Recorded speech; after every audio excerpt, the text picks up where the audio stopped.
Jubuzz, ça fait 8 ans, mais pour moi, ça peut encore durer 15 ans. Donc, je suis fier de ça. Et le fait d'avoir pu commencer en Israël et de payer mes impôts ici, de travailler d'ici, forcément, c'est aussi une fierté de me dire que j'ai pu contribuer aussi à enrichir le pays. Quand je suis arrivé en 2015, j'ai passé une année extraordinaire. Je sortais quasiment tous les soirs, je profitais de la vie. Chaque soir, on rencontrait de nouvelles personnes qui faisaient des programmes Massa, qui faisaient l'Alia, des jeunes, des moins jeunes. C'était extraordinaire.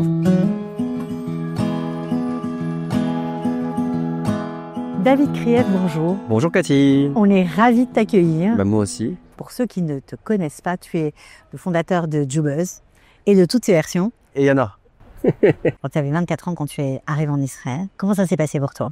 Je suis arrivé en juillet 2015. Je crois que c'était le 27 juillet pour être exact. Et en fait, je suis arrivé avec mes parents à l'époque. On est arrivé en tout cas, l'élément déclencheur, c'était l'attentat de l'Hypercacher à Paris, puisqu'on habitait à côté, à 10 minutes à pied de là-bas. Et puis mes parents, ils se sont dit qu'ils pouvaient plus rester à Paris. Ça fait trop peur pour nous, l'antisémitisme à Paris. Et ils ont pris la décision de partir. Et ils m'ont dit, est-ce que tu veux nous suivre ou est-ce que tu veux rester en France? Et à ce moment-là, quand ils m'ont posé la question, j'ai dit, non, je vais rester à Paris parce que j'avais une vie que j'aimais bien à Paris. Voilà, je venais de finir mes études. J'ai fait un master en marketing digital. Donc je venais d'être diplômé et j'étais en freelance dans le marketing, donc site internet, community management, référencement, etc., etc. Je travaillais à mon compte. J'étais assez libre et j'étais content de ma vie. Et quand ils m'ont proposé de partir, moi Israël j'aimais bien, mais pour moi c'était les vacances quoi. C'était une destination de vacances et pas plus. Donc au début j'ai dit non, j'ai dit je vais rester. Ils sont partis avec tes frères et sœurs? Alors oui, quand je dis mes parents, c'était mes parents, mes 2 sœurs. Mais en ce moment-là, ils partaient pas encore. Ça veut dire quand ils m'ont posé la question, c'était au mois de mai, je crois. Et j'ai dit non à ce moment-là. Et pourquoi j'ai réfléchi, j'ai dit mais en fait, de rester seul à Paris, ça va induire le fait que je vais devoir faire mes machines à laver tout seul, la vaisselle tout seul. Bref, j'étais pas prêt à ça. 24 ans, j'étais pas prêt à ça du tout. Et j'ai dit écoutez, je vais venir avec vous et on verra. Et donc je suis parti avec eux au mois de juillet. On a fait l'Alia ensemble, mais ce qui était marrant, c'est que c'était mes parents, mes sœurs, mais aussi mes tantes, mes oncles, mes grands-parents. On était, je crois, 22 ou 23 dans le vol. Ouais, c'était un vol vraiment groupé. On est tous partis en même temps de la famille. On est tous partis à Netanya. C'était une ville de vacances. On allait en vacances. C'était une ville où j'avais déjà d'autres membres de ma famille qui vivaient déjà là-bas. Et donc le mois d'août se passe. Moi, j'ai passé un mois d'août de rêve parce que j'avais tous mes copains de France qui étaient là aussi. Sauf que fin août, quand tous tes copains rentrent en France, et que tu te retrouves seul en Israël, forcément le soufflet retombe un petit peu. Et j'ai mal supporté ce moment-là. J'ai un coup de rasera, comme on dit. Je me sentis seul parce que j'avais plus de repères. J'étais seul dans un pays que je connaissais pas forcément. Et donc j'ai décidé de repartir en France, comme ça, d'un coup sur un coup de tête, de passer les fêtes en France. Donc Rosh Hashanah, Kippour et Sukkot à Paris. Et de retrouver un peu cette vie que j'avais d'avant. Et après Sukkot, je me suis dit, en fait, c'est dommage parce que j'ai même pas tenté le coup, quoi. J'ai voulu partir en Israël. Au final, je suis resté 1 mois et demi. Je suis revenu. J'ai même pas tenté. J'ai rien vu, j'ai rien essayé. Je tente le coup 6 mois et on verra. Et au moins, je fais 6 mois plein sans revenir et on verra bien. Et donc, je prends mon billet d'avion le 20 octobre avec un copain à moi qui allait partir en vacances en Israël. Et ce qui est fou, c'est que cet ami-là, il est aussi parti en vacances dans cet avion-là avec des amis à lui qui eux faisaient l'Alia ce même jour. Et donc j'ai connu ses amis à lui dans cet avion-là ce même jour. Je me suis lié d'amitié avec eux directement, déjà dans l'avion, je me suis lié d'amitié avec eux. Et après ils m'ont dit tu viens sortir avec nous aussi, on va sortir là, on va sortir là, on va sortir là. On a créé un groupe d'amis et au final c'est devenu mes amis encore d'aujourd'hui israéliens quoi. C'est important ça pour s'intégrer? C'est pas important, c'est indispensable, c'est essentiel. C'est la clé d'intégration? C'est une des clés. Pour moi la clé principale c'est la langue. Ça, c'est pour moi indéniable. Tu peux pas passer à côté de ça. Tu as appris l'hébreu? J'ai appris l'hébreu à l'Ulpan. J'ai fait l'Ulpan Sheli aussi. J'ai fait 2 Ulpanim. Même si le meilleur apprentissage de l'hébreu pour moi, et je pense que tu c'est l'hébreu que tu pratiques au travail, dans la rue, etc. L'Ulpan, c'est des bases excellentes et il n'y a pas le choix de passer par là. Ceux qui disent aujourd'hui, non, l'Ulpan, j'ai pas le temps, c'est une erreur monumentale de dire ça. Il faut prendre le temps de l'Ulpan. Ça doit être une priorité dans ta vie au moment de faire l'Alia. Mais c'est pas suffisant. L'Ulpan, c'est la base. Et après, il faut enrichir. C'est la racine, en fait. C'est comme une plante. Après, il faut arroser. La plante, tu la mets dans la terre, le terreau.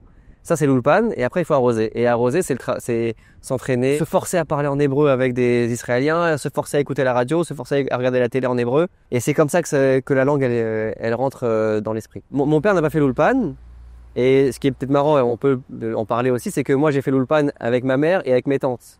Et ce qui est très drôle, c'est que quand on était dans la classe, on était assis, voilà, on était 4 assis, et pendant les contrôles, ma mère a copié sur moi. Et ma tante copiait sur ma mère. Donc c'était très drôle parce qu'on était toute une famille comme ça, et elle était vraiment, moi c'était à l'école avec sa famille, c'est très très spécial et c'est très sympa et c'est des souvenirs à vie. Quand je suis arrivé en 2015, justement après ce vol du 20 octobre, j'ai passé une année extraordinaire. C'était pour moi la plus belle année de ma vie à ce moment-là. Je travaillais parce que je continuais mon travail en France, je le continue en Israël. J'ai pas de problème de langue, j'ai pas de problème de frontières, etc. Parce que c'était Internet, quoi. Donc voilà, il y a pas de limite. À côté de ça, je sortais quasiment tous les soirs, profiter de la vie. Je sortais beaucoup à Tel Aviv. Chaque soir, on rencontrait de nouvelles personnes. C'était aussi une année, faut le dire, cette année, il y avait beaucoup d'aliyah, beaucoup d'aliotes à ce moment-là, parce qu'il y avait, je crois, c'était le record, 5-6 000 familles qui avaient fait l'aliyah en 2015. Plus que ça. C'était vraiment énorme. Et donc, forcément, tous les soirs, on rencontrait de nouvelles personnes qui faisaient des programmes Massa, qui faisaient l'aliyah, des jeunes, des moins jeunes. C'était extraordinaire. Vraiment, c'était une année extraordinaire. J'ai connu énormément de monde à ce moment-là. Je me suis fait beaucoup de réseaux aussi, même pas seulement amical, mais aussi professionnel. Et donc voilà, c'était vraiment la belle vie. Et après, bon, ça retombe. Tout retombe. La première année d'Alia, c'est la plus belle parce que aussi, tu as le Sal Krita qui tombe. C'est aussi une question d'argent. Donc c'est une année, voilà, qui est vraiment, qui va à 100 à l'heure. Et après, au bout d'un an, voilà, ça retombe un peu. On commence à se lasser un petit peu de sortir. On commence, ce que je disais à l'époque, il y a ceux qui partent en vacances et ceux qui vivent en vacances. Et pour moi, quand on vit en Israël, on vit en vacances. Voilà, ça c'est surtout vrai la première année. Après, il faut commencer à construire, il faut commencer à rentrer dans le rang du, et voilà, faire sa vie, quoi. Alors, un pays qui te colle à la peau, parce que c'est un pays d'entrepreneurs, c'est sûr. Toi, tu as un moral d'entrepreneur. D'ailleurs, tu l'as prouvé. C'est facile de se lancer dans cette aventure-là en Israël. Je pense qu'il faut être persévérant, il faut être rigoureux. C'est pas facile de se lancer en Israël, déjà parce que, comme on a dit, il y a la barrière de la langue. Tout ce que tu fais ici, tu le fais dans une autre langue. Tout l'administratif, la comptabilité, c'est un autre monde, c'est une autre vie. Donc il faut tout refaire et tout revoir avec une langue différente. Mais heureusement qu'il y a des organismes comme Kalita, comme d'autres, qui permettent d'aider les Olim à franchir le pas et à avancer. C'est-à-dire que nous, on se plaint, on dit c'est pas facile, mais il y a 30 ans, c'était 10 fois pire. Donc heureusement que ça a changé. Et voilà, donc il faut s'y faire. Aussi, je pense que c'est une question d'état d'esprit. En fait, il faut se dire que quand on vient ici, on enrichit le pays aussi. C'est pas juste on vient nous et on essaie de construire une autre vie que celle qu'on avait en France. Il faut aussi se dire qu'en venant ici, on construit le pays. En quoi t'as enrichi le pays, toi? C'est une bonne question. Moi, j'ai un parcours un peu différent parce que c'est vrai que j'ai fait l'ALIA depuis 10 ans, mais je travaille beaucoup avec la France. Ce que je peux dire, c'est que j'essaye d'enrichir le pays en essayant à ma façon de favoriser l'ALIA à travers mon activité, à travers, j'espère, peut-être montrer l'exemple aussi à d'autres qui se disent que moi, j'ai pu réussir en Israël, donc d'autres peuvent le faire aussi. Peut-être c'est une explication. Qu'est-ce que tu as aimé faire ici en tant que dans ton univers professionnel ou disons la chose dont tu es vraiment fier? Forcément, je suis fier de mon parcours global, de ce que j'ai pu accomplir jusqu'à présent, même si pour moi c'est encore le début. J'en suis encore au début. Jubus, ça fait 8 ans, mais pour moi ça peut encore durer 15 ans. Donc je suis fier de ça. Et le fait d'avoir pu commencer en Israël et de payer mes impôts ici, de travailler d'ici, forcément, c'est aussi une fierté de me dire que j'ai pu contribuer aussi à enrichir le pays. Alors, tu nous as fait beaucoup rire avec tout ce que tu fais, avec tes mèmes célèbres. Aujourd'hui, tu fais de la vidéo, tu as enrichi beaucoup le programme. Tu as même créé une application de rencontre Jubuzz Love. Comment ça t'est venu? Aujourd'hui, tout le monde connaît Jubuzz, qu'on ait 15 ans ou 75 ans. C'est devenu aujourd'hui le premier média juif de divertissement de la communauté juive. Et forcément, voilà, c'est une vraie fierté. Et comment ça a commencé? Très bêtement, c'était avec des amis. En fait, on s'envoyait des blagues entre nous. Et puis je me suis dit pourquoi garder ça que pour nous, autant le montrer à d'autres, autant créer une page Facebook, une page Instagram, TikTok, etc., YouTube. Et puis c'est monté. Aujourd'hui, on fait beaucoup de vidéos, on fait des reportages, on fait des micro-trottoirs, on fait des interviews, on fait des événements, donc des Shabbat pleins, on fait des comédie clubs, c'est des scènes de théâtre avec des humoristes qui se produisent sur scène. On a fait ça à Paris, on a fait ça à Genève, on a fait ça à Bruxelles, à Marseille. On essaie de toucher tout le monde. Et puis le dernier né de Jubuzz, c'est Jubuzz Love, c'est l'application de rencontre. Ça, c'est un truc qui a fait un petit boom dans la communauté. Pourquoi une application de rencontre? Parce que c'était pour te marier non. Moi, quand je fais quelque chose sur Jubuzz, c'est pas pour mon intérêt personnel en général, c'est pour un intérêt collectif. Évidemment, si j'avais pu en profiter, je l'aurais fait, mais c'est pas le cas. J'ai connu ma femme juste avant. Il y avait un besoin vraiment? Il y a un besoin, bien sûr qu'il y a un besoin. Je pense que c'est le mal du siècle, les rencontres juives amoureuse, c'est très difficile. Aujourd'hui, sur l'application, on a 20 000 personnes, c'est pas rien, en 1 an et demi. Il y a 6 mariages qui ont été célébrés, il y a 15 fiançailles qui sont déjà faites, et puis des dizaines de couples, on les compte plus, donc c'était pour nous, c'est vraiment une réussite, et c'est que le début. Et moi, personnellement, je suis pas passé par là parce que, justement, comme je t'ai dit, j'ai connu ma femme juste avant. Juste pour l'anecdote, c'est que je suis en Israël depuis 10 ans et j'ai toujours eu du mal à trouver quelqu'un avec qui je sente que je suis vraiment connecté et que c'est vraiment mon mazal. Et tu voulais trouver quelqu'un ici, bien sûr. Et je voulais trouver quelqu'un ici. Je vis ici. Pourquoi trouver ailleurs? Je vis ici. Je veux une fille, une israélienne. Francophone, certes, française, mais qui vit ici. Et jusqu'au jour où j'ai un ami qui me dit, mais David, c'est quoi ta priorité? C'est te marier ou c'est de vivre en Israël?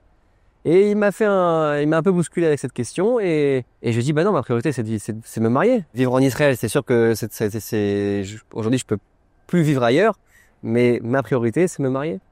Il m'a dit, alors, peut-être pose-toi les bonnes questions. Bon, je faisais beaucoup d'allers-retours à ce moment-là. Et quand j'ai changé d'état d'esprit, eh ben, j'ai connu, à l'époque, c'était ma copine de l'époque, et qui est devenue ma femme par la suite. Et quand je l'ai rencontrée, dès le deuxième rendez-vous, je lui ai dit, voilà, je vis en Israël, mais je suis prêt à revenir en France quelques années, 1 an, 2 ans, 3 ans maximum pour construire avec toi. Mais sache que ma vie est en Israël et que forcément, au bout de 2-3 ans, on va devoir revenir vivre en Israël. Et la chance que j'ai eue, c'est que ma femme me disait à ce moment-là, bah, moi, mon rêve, ça a toujours été de faire l'Aliyah. Et il me fallait ce déclic-là, peut-être d'être accompagné de quelqu'un pour pouvoir faire l'Aliyah. Et au final, c'est ce qui s'est passé. Donc là, on est ensemble, on s'est mariés.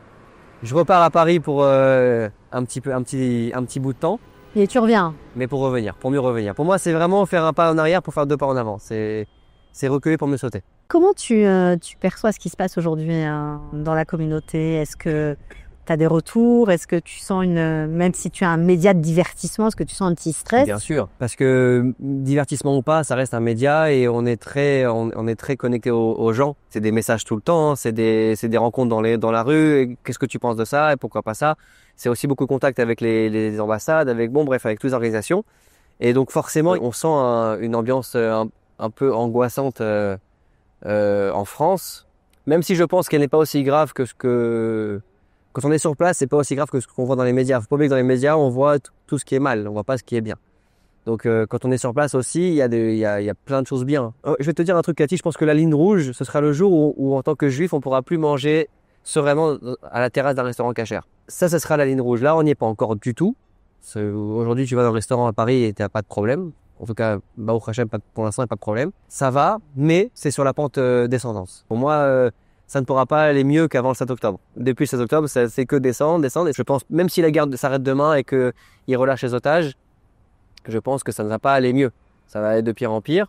Et que là, on arrive à un moment de l'histoire du peuple juif français où chacun doit se poser la question de savoir s'il fait bien de rester en France ou pas. Que ce soit de faire l'Aliyah dans 1 an, dans 5 ans, dans 10 ans, dans 15 ans, dans tous les cas, il va falloir revenir. Ne faites pas l'Aliyah parce que vous avez peur. Bah, pourtant, c'est un peu ce que qu'ont fait tes parents. Exactement, mais je suis d'accord, c'est ce qui va avec mes parents. Mes parents ne sont pas des modèles d'intégration aujourd'hui. Oui, c'est ce que nous on a fait ça, mais justement parce que j'ai fait ça, l'Aliyah par crainte, je pense que l'Aliyah par amour, c'est beaucoup plus. Mais quand on connaît pas, c'est dur de monter par amour. C'est très dur, c'est très très dur. Mais ça veut dire, alors, si j'ai peut-être un autre conseil à donner, c'est peut-être de mieux préparer l'Aliyah en amont, de commencer un ulpan à Paris peut-être, et en faire un autre ici pour se perfectionner, par exemple. Tout ce qui est travail, essayer d'anticiper et de prévoir pendant au moins 1 an à Paris, de prévoir qu'est-ce que je vais faire en arrivant en Israël. Il y en a qui arrivent en Israël, ils savent pas quoi faire, ils disent on verra. Non, dire on verra, c'est pas possible. En Israël, il n'y a pas le temps pour on verra. Ça va trop vite et si t'es en retard, t'es mis de côté. Ça veut dire quoi être en retard? Bah, il faut saisir le train quand il est là, quoi. Il faut se décider vite, Tout? Tout va vite. Mais regarde, quand t'es sur la route en voiture, au feu orange, il klaxonne déjà. Avant que ça passe au vert, déjà, t'es déjà klaxonné orange, donc il faut aller vite. Qu'est-ce qui t'énerve ici? Voilà, ça. Ça m'énerve. Après, tu sais, je fais beaucoup sur Jubos des trucs qui s'appellent Rugby Israël. C'est des scènes un peu loufoques, un peu drôles, un peu sauvages, même limite des Israéliens. Le bus qui démarre et la porte elle est encore ouverte. Ça, c'est extraordinaire. Il y en a un qui est très connu, qui court avec un ananas sur la tête aussi. C'est marrant, ça aussi. Il y a ce truc que tu vois qu'en Israël. T'es dans l'ascenseur, on dit pas à peine bonjour, mais bon, on s'y fait, quoi. Il y a les choses qu'on adore ici. Exactement, bien sûr. Heureusement qu'il y a des trucs qu'on adore. Non, mais c'est un état d'esprit où ici, on se sent chez soi. Et c'est un truc qui est très irrationnel. Souvent, quand je prends l'avion pour aller à Paris, j'ai l'impression que je suis relié avec un fil invisible à la terre d'Israël qui fait que dès que j'arrive à Paris, j'ai tout de suite envie de revenir en Israël. C'est inexplicable. Et c'est pas que moi, hein. Je sais qu'il y a beaucoup de gens qui sont dans ce cas-là. Quand on quitte Israël, on a l'impression de quitter sa maison, de quitter chez soi. Et c'est un sentiment qu'on a que quand on vit ici. C'est très étrange, mais c'est très particulier de ceux qui font l'Alia. Autre chose que moi que j'adore ici, et c'est un privilège que tu n'as que quand tu vis dans une ville balnéaire, enfin côtière quoi, c'est que tu peux faire ta pause midi, entre midi et 2, bah tu vas à la plage. Tu prends une salade à la plage, un sandwich, tu te poses sur un transat, et voilà, et tu penses à autre chose, tu as la mer en face de toi, et quand vient l'heure de rentrer à 14h, bah tu repars travailler quoi, comme si de rien n'était. Le fait de faire partie de la majorité, c'est important aussi. Tout change. C'est non pas que qu'en France, on n'a pas cette liberté de porter la kippa, etc. On l'a, c'est vrai qu'on l'a. C'est vrai que c'est plus dur dans certains quartiers, c'est plus dur aujourd'hui depuis 7 octobre, mais on avait cette liberté-là. Aujourd'hui, en Israël, cette liberté, elle est décuplée. On n'a pas de limite. Il y a une scène qui est marrante, c'est Birkat Halevana. La prière de la lune, on fait ça une fois par mois, souvent on le fait après Shabbat. Et quand on le fait, on est un groupe d'hommes comme ça, on est, je sais pas, 20, 30, 40, et on regarde la lune, on saute, et on fait des prières. Et je me suis dit, mais imagine ça en France, c'est impossible. Enfin, des non-juifs qui regardent ça, ils se disent, mais c'est quoi, c'est ouf. Et ça, c'est un truc en Israël, on se pose pas la question en vrai. On fait, et c'est naturel, et voilà. Et c'est ça Israël en fait, c'est de pouvoir être libre de pratiquer son judaïsme comme on l'entend, sans la crainte d'être jugé, sans la crainte d'être mal regardé, et voilà, en toute liberté. Toujours à Netanya? Toujours à Netanya. C'est le bon choix? C'est pas le plus mauvais en tout cas.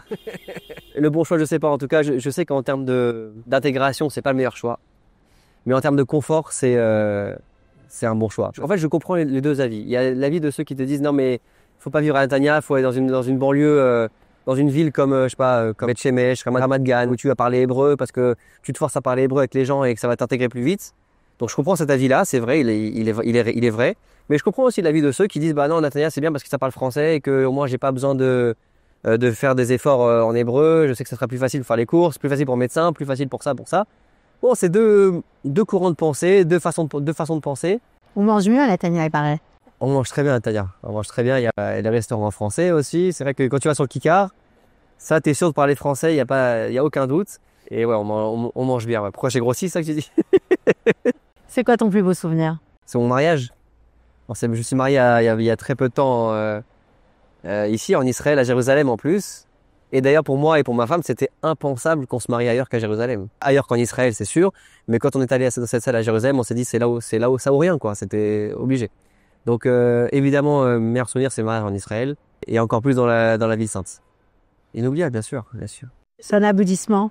C'est un aboutissement, oui, mais c'est aussi le début d'une nouvelle vie. Parce que justement, j'ai ma femme qui est française, qui est parisienne, et pour qui, comme je disais tout à l'heure, qui a besoin encore de vivre un petit peu en France avant de pouvoir venir en Israël pour y vivre. Donc moi, je retourne un peu à Paris, quelques mois, pas plus, pour mieux revenir en Israël et justement construire cette nouvelle vie et de nouveaux souvenirs que j'espère être encore des meilleurs souvenirs que ceux-là. Un nouveau départ ensemble. Exactement.